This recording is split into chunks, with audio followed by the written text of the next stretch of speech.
Have you ever stayed silent in a moment when you knew you should have spoken up? Not because you didn't know what to say, but because you were afraid.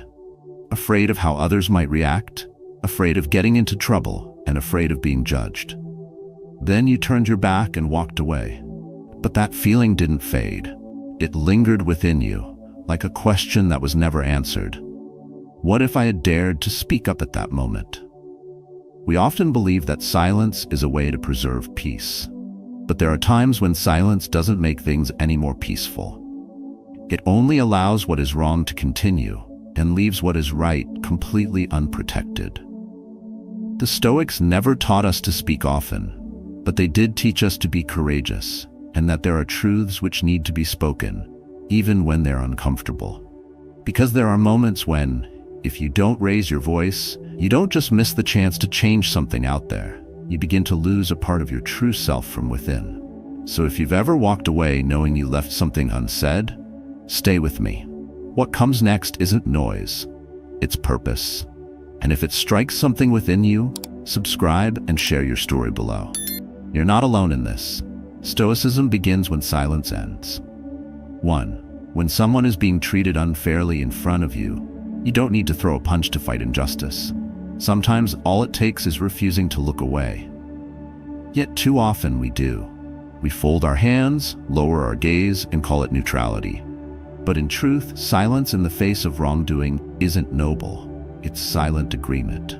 When someone is mistreated in front of you, your reaction reveals not just who you are in that moment, but what kind of world you're helping to build. And the Stoic doesn't pretend neutrality is wisdom when morality is on the line. Unfairness is rarely loud. It doesn't always look like oppression or abuse. Sometimes it's as subtle as a colleague getting blamed for a mistake they didn't make, a cashier being humiliated for something out of their control, or a quiet worker being ignored while someone else steals their credit. And in those moments, when your conscience stirs but your voice stays buried, you're not avoiding conflict, you're avoiding yourself. Because a man who walks away from truth to stay comfortable is walking away from his own strength. Stoicism isn't about detachment from justice, it's about clarity of action. You don't act because you want to be right. You act because not acting costs you your peace. We often tell ourselves we're being calm, collected, or above the drama. But that's not calm. That's calculated self-preservation at the expense of someone else's dignity. True calm is the strength to say what needs to be said, without pride, without ego, without spectacle. Just the truth. Just presence. And yes, there's risk. You might be questioned, you might make things awkward. But if you're stoic in thought, you must also be stoic in deed. That means aligning what you see with what you stand for. Imagine the ripple effect when just one voice says, "That's not fair." The energy in the room shifts. It doesn't have to be dramatic. It only needs to be real. In a world that punishes courage and rewards silence, even a sentence spoken with integrity is a form of quiet rebellion. It doesn't make you righteous. It makes you responsible. We are not disturbed by events, but by our judgment of them. Yet judgment that sees wrong and remains still isn't judgment. It's indifference wrapped in cowardice. You don't have to shame the wrongdoer. You don't even have to take sides. But if you claim to live with virtue, you can't hide behind comfort. You must learn to stand inside the discomfort of doing what's right, especially when it costs you something. That's where your inner strength is forged. Not when life is easy, but when the moment is heavy and you lift it anyway. This is where Stoicism breathes, not in theory, but in action.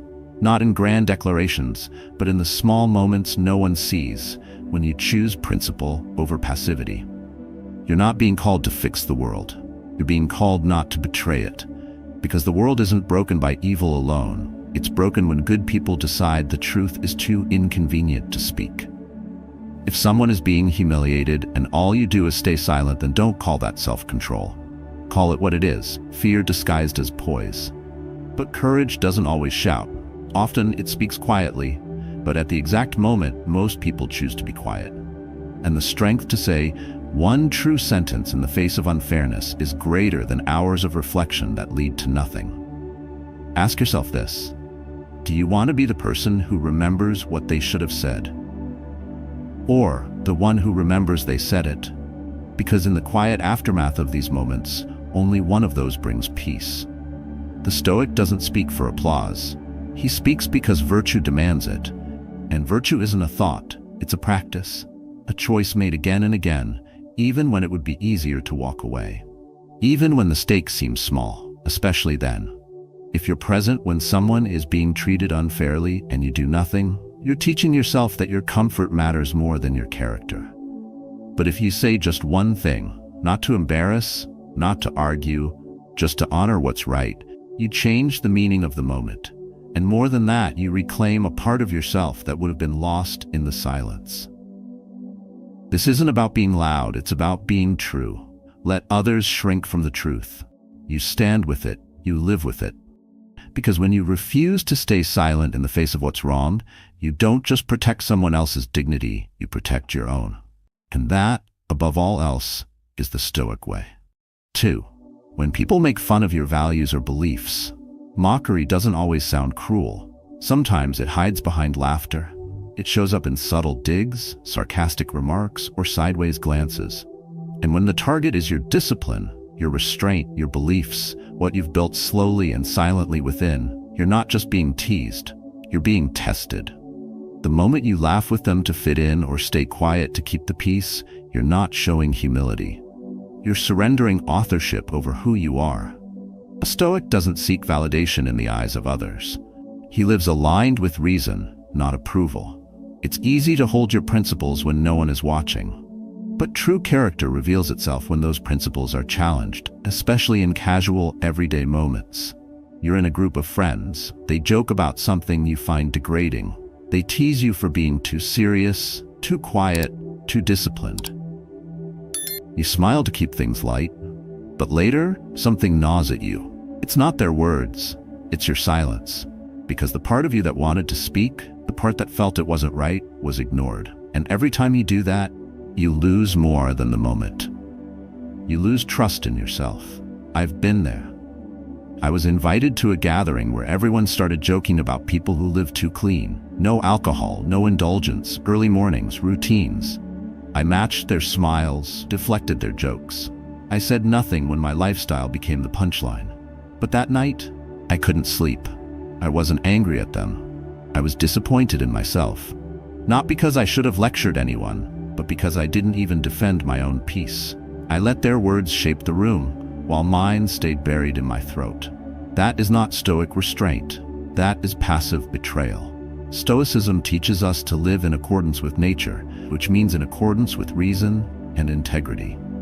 If you know something is right for you, if you've chosen a path after careful thought, then letting others laugh it into silence means your reason bends under pressure. And what bends too easily breaks eventually. Not loudly, quietly. You won't notice it at first, but one day you'll stop showing up as yourself and start showing up as a version of you they'll find easier to accept. You don't have to fight mockery with force. You don't have to defend your values with essays. You only need to remain unmoved, and if a response is needed, keep it brief and steady. That's not really my thing. I just prefer a simpler rhythm. It works for me. These aren't comebacks. They're anchors. They keep you centered when others try to pull you off course. What most people fear isn't being different, it's being seen as different. And that fear makes us shrink. But Stoicism calls us to expand, not to dominate others, but to become undisturbed by their noise. There's a quiet kind of strength in holding your position when others try to shake it, not to prove them wrong, but to prove to yourself that you no longer need their permission to live your truth. Let's be honest. Most people don't mock you because your values are wrong. They mock because your discipline exposes their distractions. Your clarity reflects their confusion. Your silence reminds them of the noise they drown in. So they laugh, they poke, they pull. But the Stoic stands still, not because he's stubborn, but because he's already chosen. And once a man chooses his way with reason, he doesn't let shallow opinions steer his path. In a world obsessed with pleasing, a man who doesn't flinch becomes magnetic. He doesn't need to explain. His energy speaks. People may mock you at first, but deep down, they respect you more than those who fold. They test you to see if you'll fall, but when you don't, they stop laughing. They start watching. And maybe, one day, they follow. This is why your silence matters. Not the silence that hides your truth, but the silence that says, you can say what you want, I won't be moved. That kind of silence is not weakness. It's strength without noise, power without force, and presence without apology. When people make fun of your values, they are not attacking you. They are resisting a standard you've chosen that threatens their comfort of. You don't need to convert them. Just don't abandon yourself. You don't owe the world your explanations, but you do owe yourself your loyalty. Because in the end, you're not here to be agreeable. You're here to be authentic. And a man who lives according to principle, even when others don't understand, is not just practicing stoicism. He's embodying it. Let others laugh. You walk your path quietly, steadily, and with your head held high, not in pride, but in peace. 3. When someone spreads lies and nobody corrects them, falsehood doesn't need force to thrive. It just needs silence. And once it takes root, unquestioned, unchallenged, it doesn't simply linger. It becomes accepted. It hardens into public opinion, filters into group memory, and turns into a version of reality that's easier to repeat than to question. What starts as distortion ends as doctrine, and the more people remain quiet, the more truth gets buried beneath convenience. Lies are rarely shouted by villains. They're passed off subtly, wrapped in a casual tone, delivered with confidence. A twisted version of what happened in the meeting, a one-sided retelling of a conversation, a number massaged just enough to appear clean. These things don't feel dangerous in the moment. That's why they spread. But each time a lie replaces the truth, even slightly, it alters what people trust. And what people trust becomes what people follow. In a workplace, a manager once made a mistake that cost the team a client. Instead of owning it, he casually implied the intern hadn't handled the follow-up correctly. He didn't say it directly, he just let the assumption hang. People nodded. The intern stayed quiet. So did everyone else. The truth sat there, ignored, while the lie quietly filled the space.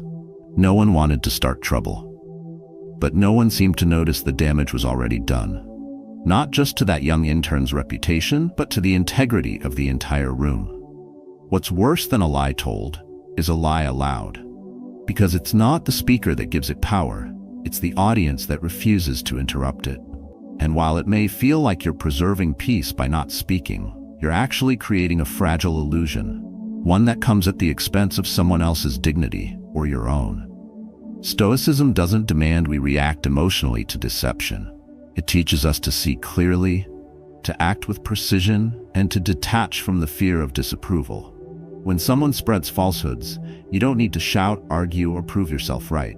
You only need to anchor yourself to what you know is real. A simple sentence can be enough. Actually, I think that might be inaccurate. There's more to that story. I remember it a little differently. These aren't confrontations. They are corrections, spoken with calm, backed by clarity. We often avoid speaking up because we think it must come with conflict. But the real conflict lives inside when we don't. You walk away from those moments unsettled, not because of what was said, but because of what you allowed. And over time, that silence doesn't feel like protection. It feels like regret. You begin to question your own strength. You start accepting things you once knew were wrong. And the worst part? You train yourself to value comfort more than truth. A Stoic lives in alignment with what is true, not because it's easy, but because it's essential. If you betray truth to fit in, you will lose yourself in the process. Integrity doesn't shout. It doesn't need to. But it also doesn't hide when the air gets heavy. It stands, even if alone. And that's where your inner stillness is tested. Not in meditation, but in moments of tension when silence would be easier. When you're in a room where falsehood is dressed up as fact and no one speaks, that room doesn't need another voice to win an argument. It needs one voice to break the illusion. You don't need to convert the crowd. You just need to remind yourself that your voice is still yours, that it hasn't been sold off for approval or convenience. Because once you start staying silent in those moments, you begin to disappear from your own life. You may not change anyone's mind. That's not the point. The point is not to lose yours. The Stoic doesn't speak to dominate, he speaks to remain whole. He doesn't correct because he's offended. He corrects because falsehood, when unchallenged, becomes normalized. And what becomes normal shapes what's expected. And what's expected soon becomes unspoken law. That's how small lies evolve into massive distortions. Not in one moment, but over many small silences. The mind that values stillness must also value truth. And truth, unlike lies, doesn't force itself on others. It doesn't manipulate. It waits. It stands. And it needs only one person to echo it for it to start breathing again. That person may be you. Not because you're the loudest, but because you're the only one willing to stay aligned when the room drifts. What's left unspoken often costs more than what's said with calm conviction. So when lies begin to pass as truth and everyone nods just to move on, ask yourself quietly, do I want to walk out of this room still respecting the person who walked in? Because sometimes all it takes to shift the energy is a steady voice. Not louder, just anchored.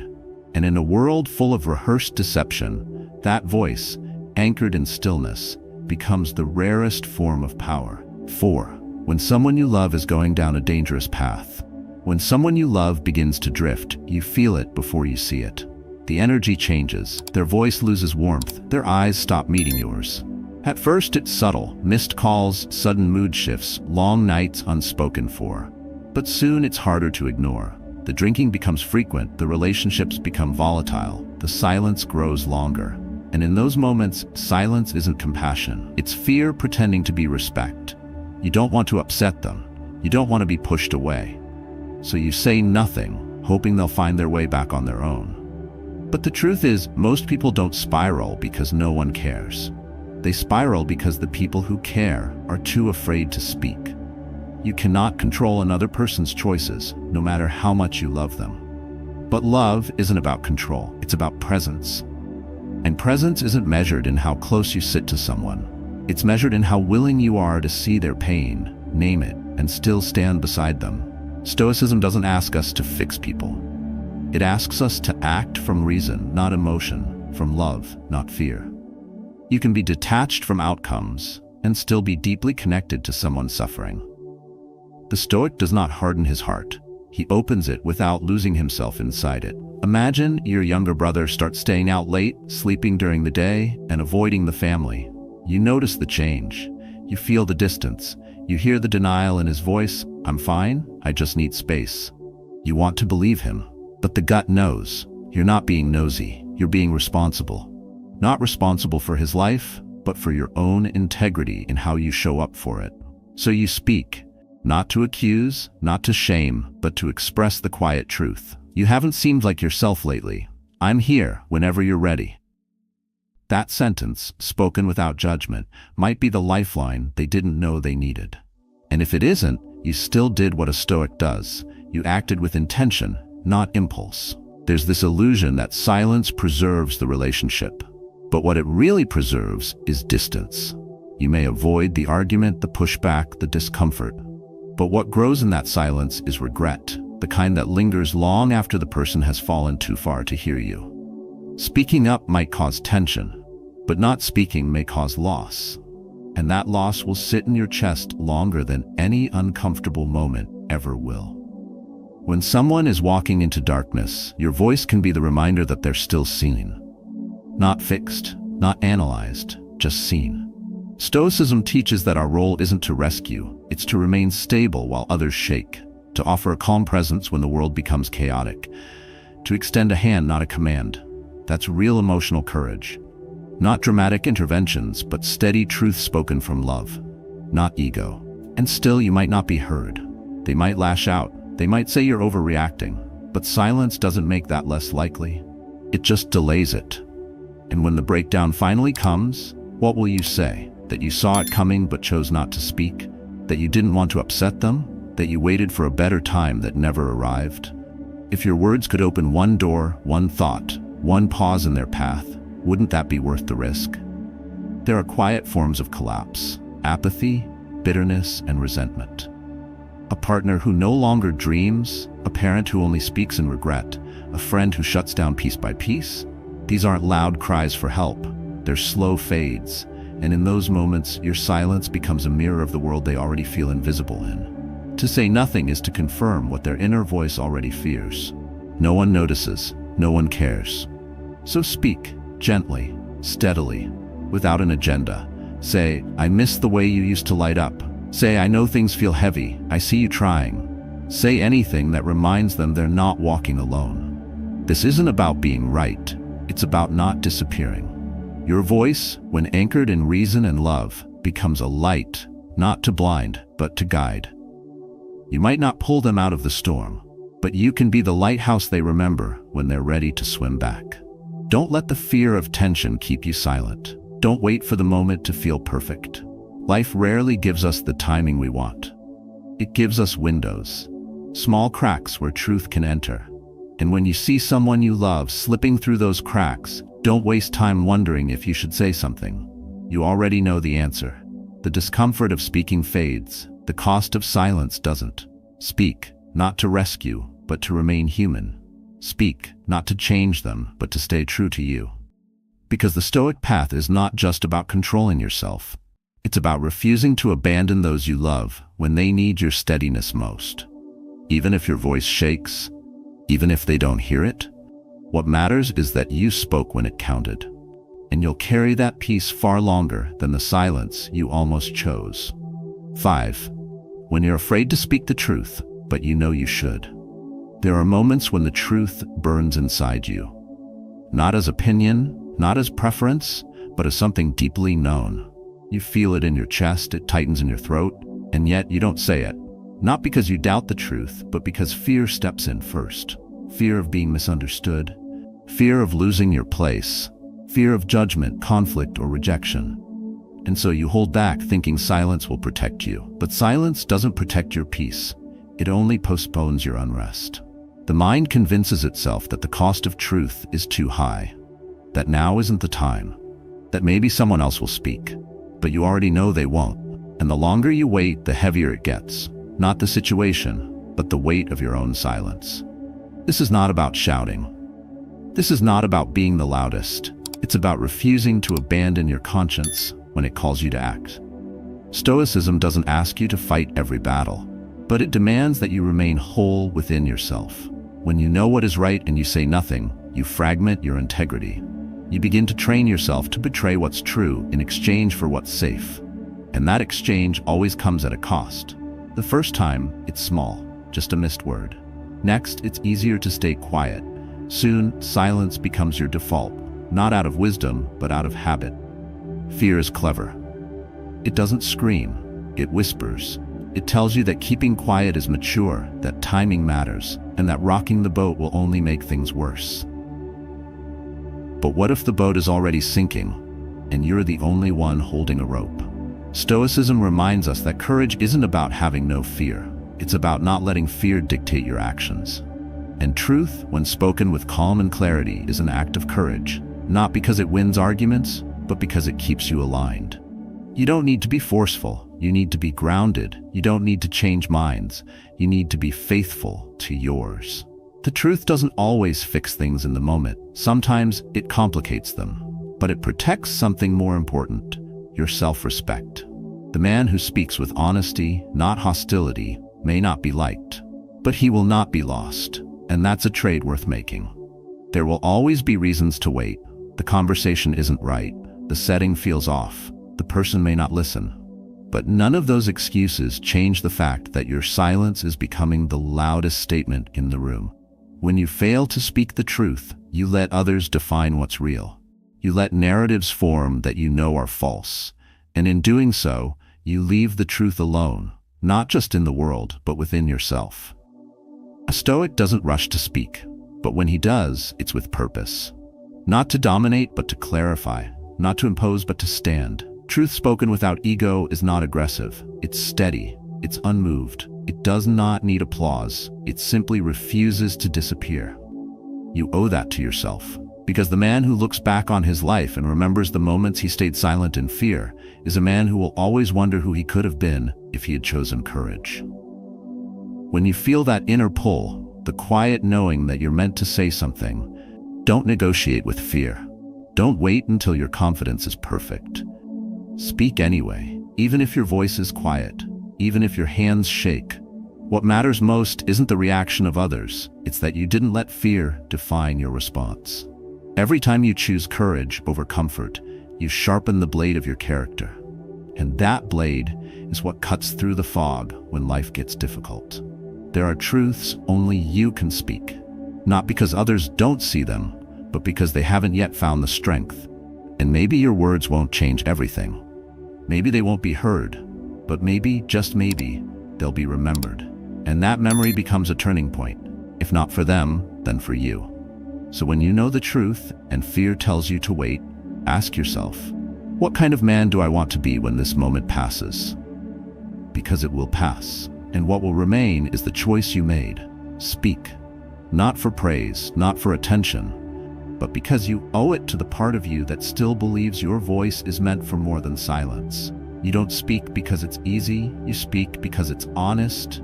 You don't speak because it's safe, you speak because you refuse to live in contradiction. And that, in the end, is what gives you peace.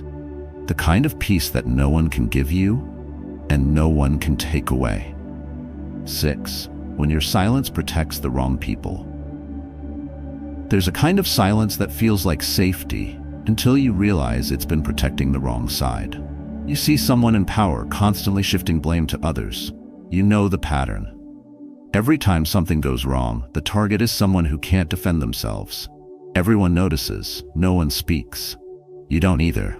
You tell yourself you're staying neutral, minding your business. But deep down, you know that kind of silence isn't harmless.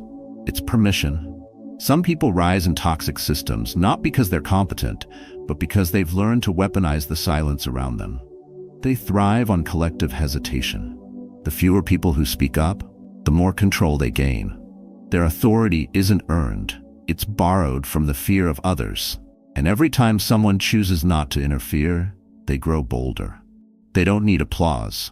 They just need quiet corridors. That's where manipulation breathes best, in rooms where no one wants to be the one who speaks first. Stoicism is not a philosophy of avoidance. It doesn't teach us to stay uninvolved. It teaches us to act from reason, with discipline, when our conscience is clear.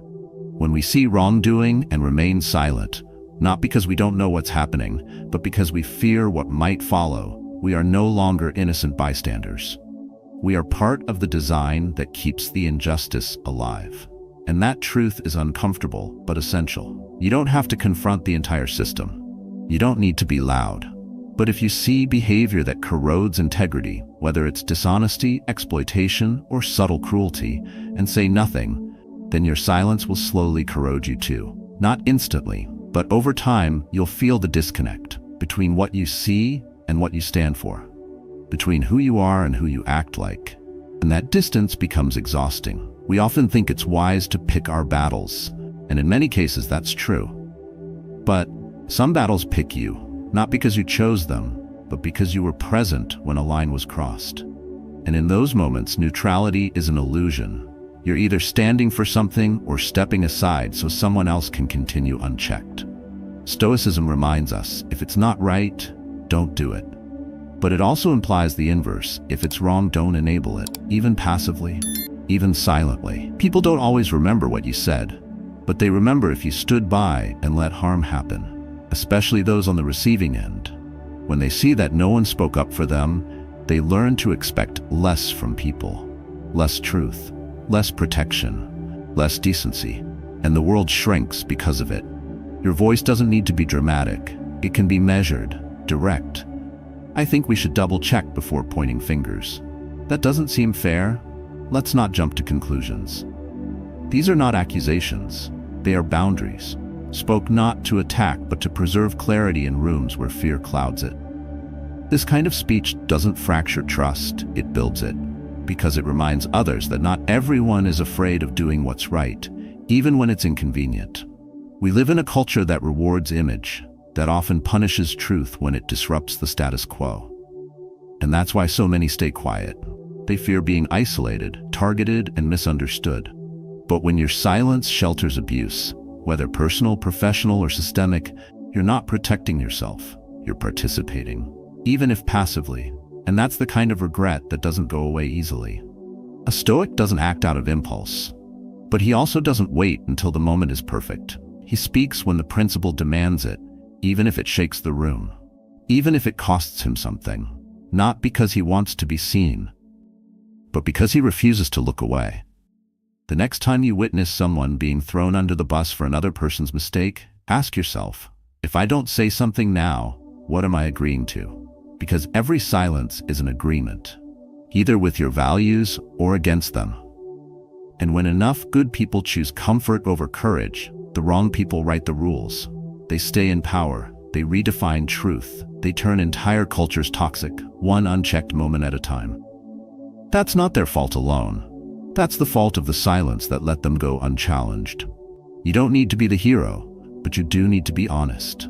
Say the quiet thing clearly, without drama, without ego. Speak not because you want to change the world, but because you refuse to be changed by fear.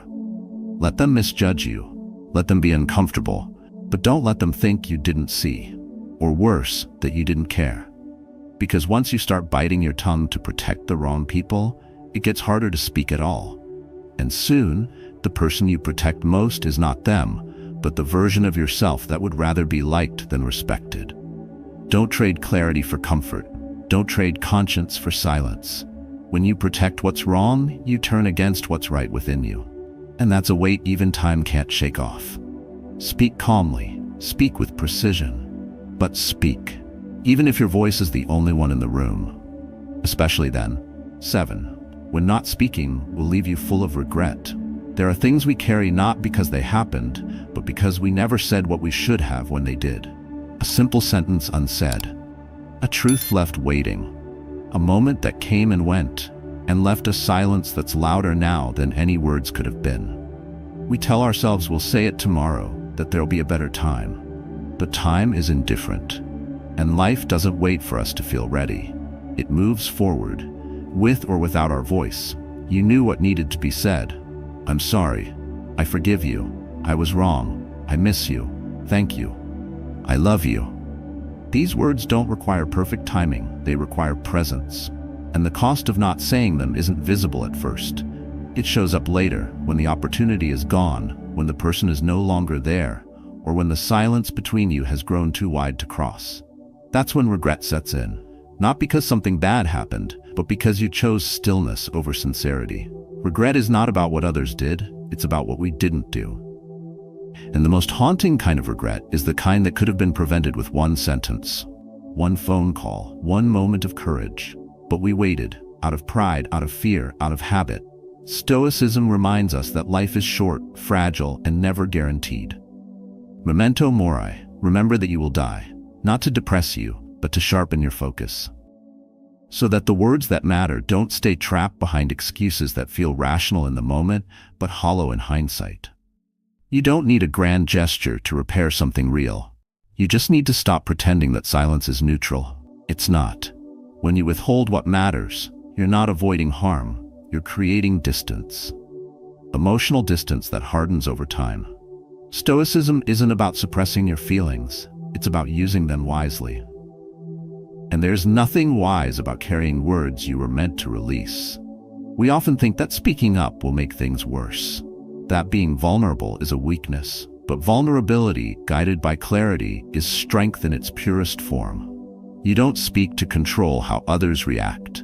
You speak to stay in alignment with your own character. To live without the burden of unsaid truths. Because when your head hits the pillow, what weighs most isn't what others thought of you. It's what you know you should have said, and didn't. There are no guarantees you'll be understood. There's no promise they'll respond the way you hope. But that's not your responsibility. Your task is to speak what's true for you before time makes that truth irrelevant. The Stoic doesn't wait for perfection. He doesn't wait for permission. He doesn't hide behind someday. He acts while he still can. Not for outcome, but for peace. Not to be heard, but to remain honest. You might tell yourself you'll get another chance, that you'll say it next time. But some doors don't stay open, and when they close, they don't make a sound. You just realize one day that you've run out of moments, and the silence left behind becomes permanent. It becomes part of who you are, and it's heavy. Heavier than the fear that held you back in the first place. So don't wait for the right words. Say the true ones. Don't wait for the perfect mood. Say what matters when it arises. If you feel it, speak it. If it's lingering, it's probably needed, not to fix everything, but to free you from the weight of avoidance. Living with emotional clarity doesn't mean talking endlessly. It means not hiding when something honest is asking to be heard. We all lose people, some through death, some through silence. And when they're gone, what hurts most is not the goodbye, it's the "I wish I had said" that follows. Those words become memories that ache. They become reflections that sting. And the only way to prevent them is to stop choosing fear over presence. Speak calmly, speak with care. Speak not for drama, but for dignity. Say what you need to say, not because it guarantees peace with others, but because it guarantees peace within. The Stoic life isn't about emotional distance. It's about emotional integrity. And emotional integrity means not waiting until life forces your silence to become permanent. So ask yourself right now, who needs to hear from you? What truth have you been sitting on, convincing yourself that it can wait? If this were your last chance, would you still delay? Because one day it will be. And the only thing worse than speaking too late is never speaking at all. Say it. Not because it's easy, but because silence has already taken too much from you. In a world that often rewards silence and punishes conviction, learning when to speak is a form of moral discipline. Not every situation demands your voice, but some moments do. And staying silent in those moments will cost you more than discomfort. It will cost you yourself. The Stoic path isn't about being loud, it's about being aligned. Speaking with integrity, even when your voice shakes, is not about pride, it's about clarity. Throughout this journey, you've seen how silence, when misplaced, can protect lies, enable injustice, and erode the truth. You've seen how fear often disguises itself as restraint, and how inaction is sometimes the most damaging choice of all. Stoicism calls us not to react impulsively, but to respond with precision and presence. When something is wrong, we don't look away. When something matters, we don't delay. These 7 situations are not theoretical. They happen every day. They unfold in offices, in homes, in friendships, and in silence that should have been interrupted. So take this as your reminder. Your voice, when guided by courage and reason, can restore balance, uphold dignity, and bring peace, not only to others, but to yourself. Practice this daily. Begin small. Speak calmly, act with purpose, and when the moment comes, don't run from it. Rise to meet it. If this message resonated with you, I invite you to share a moment when you wished you had spoken, and what you learned from it. Your story could be the voice someone else has been waiting to hear.